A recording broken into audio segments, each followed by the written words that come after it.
저는 이제 메리츠 자선영의 대표를 현재 맡고 있고요. 또 하는 일은 직업에 연관된 거지만은 대한민국의 금융문명 탈출, 그러니까 우리나라는 굉장히 발전됐는데 돈에 대한 교육을 많이 안 한 것 같아요. 그래서 전국을 다니면서 우리 투자, 또 금융, 그리고 투자의 즐거움, 이런 거를 많은 사람들한테 전파하는 일을 하고 있습니다.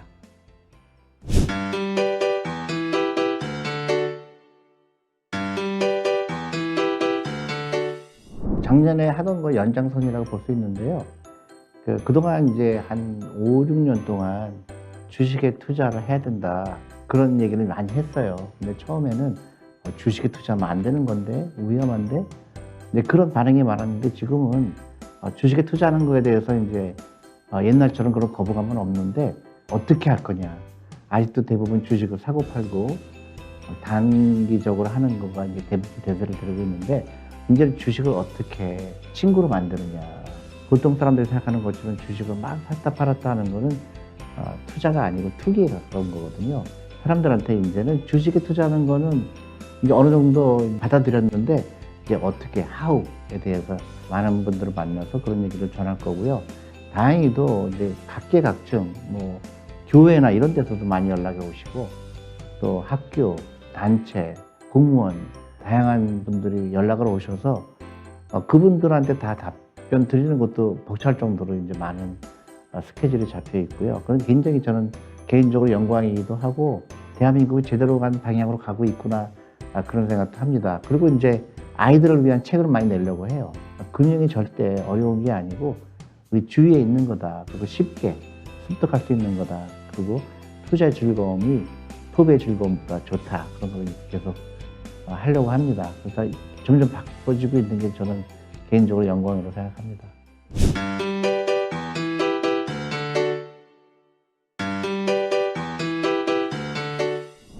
제가 방송에 출연하거나 유튜브를 계속 하거나 하는 이유는, 제가 모든 분들을 만나고 싶지만 만날 수가 없잖아요. 그래서 확장성의 개념에서 계속 그 일을 하려고 하고요. 특히 중요한 게 액션이에요. 오늘 좋은 얘기 들었다. 그거 안 하면 아무런 의미가 없거든요. 실제로 라이프 스타일을 바꿔야 되거든요. 그래서 다양한 방법으로, 같은 메시지지만 다양한 방법으로 전하려고 합니다. 책도 성인서부터 아이들까지 단계별로 쓰려고 하고 있고요. 여러 가지 방법으로 이제 계속 그런 좋은 투자 철학을 전파하려고 하죠.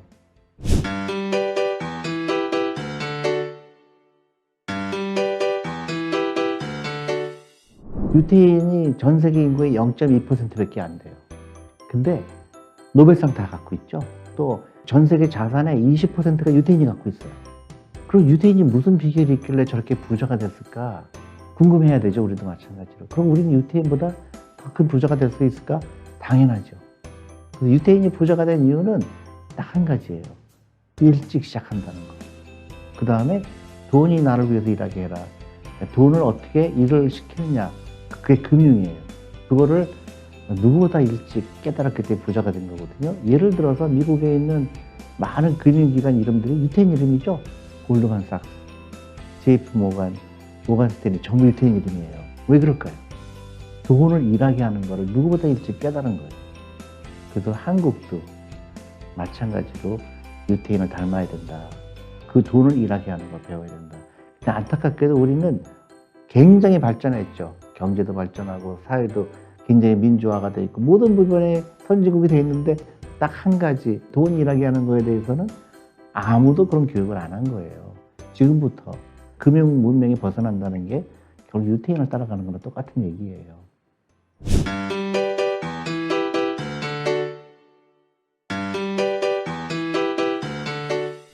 유태인은 이제 성인 취급을 13살부터 한다고 그러잖아요. 그래서 13살부터 성인 취급을 해요.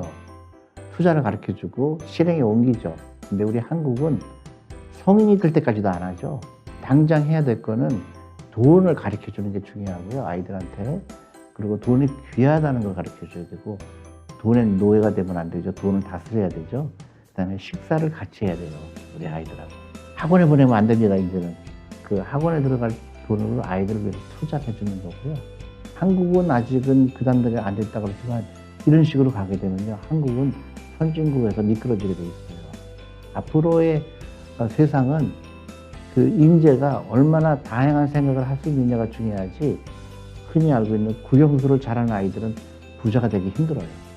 생각의 파괴가 필요해요. 과거에 그랬는데 그걸 따라가면은요, 결국은 나중에 후회하게 됩니다.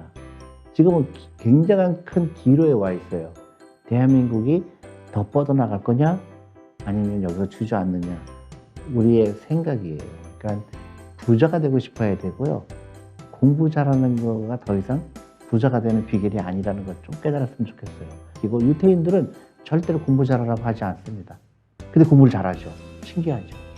근데 한국은 공부하라 하지만 실제로 노벨상은 안 나오죠. 그게 왜 그럴까요? 다양성이 부족해요.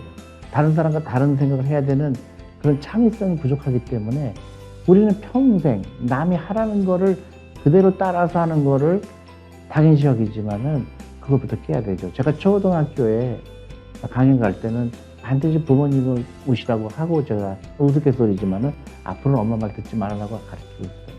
왜냐하면 생각의 파괴가 일어나요. 근데 우리는 엄마가 하는 대로, 아빠가 하는 대로, 과외 선생님이 하라는 대로 그 교육만 받다 보니까 내가 어떤 사람인가, 내가 어떤 걸 하고 싶은가 다 죽어버려요. 그 사교육 때문에 그렇게 되는 거거든요.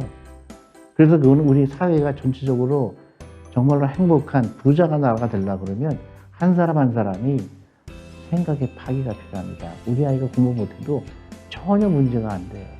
근데 우리는 초등학교 때부터 대학교까지 변함이 없이 똑같은 교육을 받은 거를 당연시 여기지만은요, 외부에서 봤을 땐 한국이 왜 저러지? 한국은 이만큼 포텐셜이 있는데 우리는 아이들을 이렇게 기르고 있어요. 박스에 가둬버리는 겁니다. 그게 너무 안타까워요. 우리 유태인 교육을 해야 된다는 이유를 제가 여러 번 얘기하는 이유가, 유태인이 부자가 된 이유는 뭘까? 다양성이고요. 그 다음에 창의성입니다. 우리는 창의성 교육을 해야 되는데요. 학원에 보내고 그런 교육은 절대로 창의성을 죽이는 교육이에요. 생각의 파괴가 일어나야 됩니다.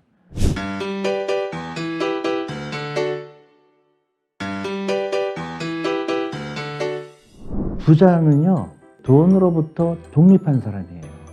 그러니까 금액이 많은 게 부자가 아니에요. 100억이 부자냐, 50억이 부자냐, 10억이 부자냐, 그거는 개인에 따라 틀리죠. 근데 내가 돈으로부터 독립했느냐, 돈으로 독립하지 못한 사람은 돈의 노예가 될 수밖에 없죠. 예를 들어 내가 돈이 없으면 어떻게 되죠? 사람들이 나를 업신여기겠죠. 돈이 없으면 나를 사람들이 만나려고 하지 않을 거예요. 돈이 없으면 아플 때 병원에 가지 못해요. 또 은퇴를 못합니다. 그게 독립하지 못한 거예요. 그 부자가 아니죠. 근데 우리는 부자에 대한 거를 너무 거창하게 생각해요. 뭐 1000억 있어야 부자인가? 50억 있어야 부자인가? 1000억에서도 부자가 아닌 사람이 많죠. 왜냐하면 1000억이 있지만 부자로서 가져야 될 덕목이 없는 사람은 돈이 많은 사람이지 부자가 아니죠. 돈으로부터 독립하지 못한 사람이 많아요. 1000억은 있지만 돈으로 독립하지 못한 거예요. 왜냐하면 돈을 어떻게 쓸지를 모르는 사람도 있고, 또 돈을 모으는 것만이 유일하게 생각하는 사람들은 부자는 아니죠. 부자는 그런 돈으로부터 독립한 사람, 돈을 다스리는 사람. 돈의 노예가 된 사람은요, 돈만 알고 돈을 그냥 없는 사람 업신여기고, 그건 부자가 아니겠죠.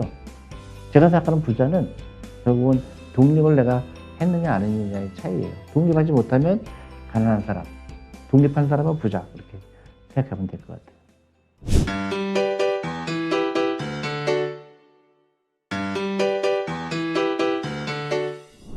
저는 이런 가상화폐가 좋다 나쁘다 얘기하기 전에 내가 가상화폐를 제대로 이해하고 있느냐가 중요한 것 같아요.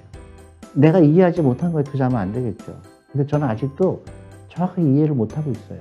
이게 화폐인지 아니면 투자 자산인지 금이나 은처럼 어떤 가치가 있는 것인지. 더 중요한 거는 가치를 측정할 수가 없어요. 예를 들어 주식을 측정할 수가 있어요. 이 회사가 매출이 얼마큼 일어나고 있고, 또 성장을 얼마큼 하고 있고, 또 이 회사가 만드는 물건이 얼마나 경쟁력이 있고, 나름대로 이 회사의 가치는 내가 알 수가 있죠. 근데 가상화폐는 이 가치가 1억이 맞는지 500만 원이 맞는지 50만 원이 맞는지 알 수가 없어요. 내가 알지 못하는 거에 투자하는 거는 굉장히 위험하죠. 그리고 더군다나 빚을 내서 투자한다든가. 그거는 굉장히 위험한 도박을 하는 거죠. 그러니까 젊은 사람들이 코인에 관심을 가지는 이유는 주위에서 큰 돈 벌었다는 사람들이 많으니까 거기에 혹해서 빨리 부자가 되고 싶은 마음 때문에 할 가능성은 있죠. 굉장히 위험하죠. 부자가 되는 거는 하루아침에 일어나지 않아요. 그러니까 일찍 시작하고 꾸준하게 한 사람이 부자가 되죠. 막 일확천금 먹으려고 하는 사람은 절대로 그것 때문에 나중에 큰 후회를 할 가능성이 있죠. 특히 빚으로 내서 하는 사람들은 빨리 빚을 통해서 부자가 돼서 하려고 그러는데 그렇게 호락호락하지 않죠.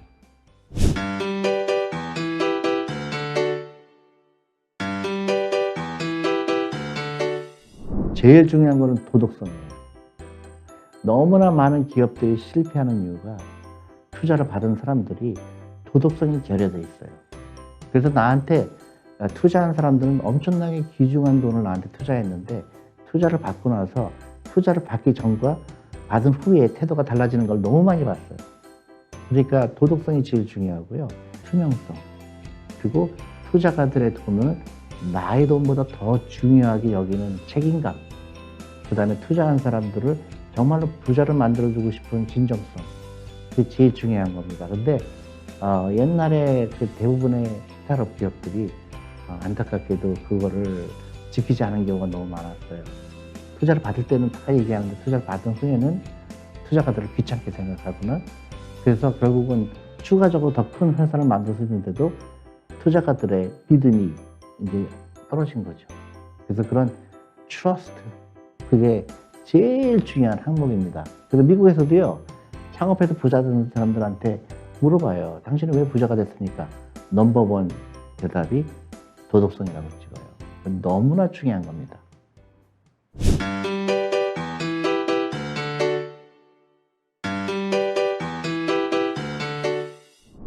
한 가지 제가 말씀드리고 싶은 거는 그런 기본적인 덕목이 굉장히 중요해요. 많은 기업들이 도산하잖아요. 근데 알고 보면 비즈니스가 잘못돼서 도산되는 것보다 도덕성이 결여되거나 아니면 제대로 된 경영을 하지 못해서 도산하는 경우가 의외로 더 많아요. 그래서 투명성, 그 다음에 도덕성이 제일 중요하고요. 그 다음에 그 리스크를 지는 거에 대해서 두려움이 없어야 돼요.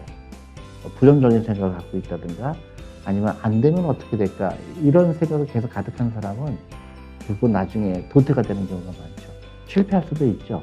근데 그게 별로 그렇게 큰 의미가 없다는 자신감이 필요한 것 같아요.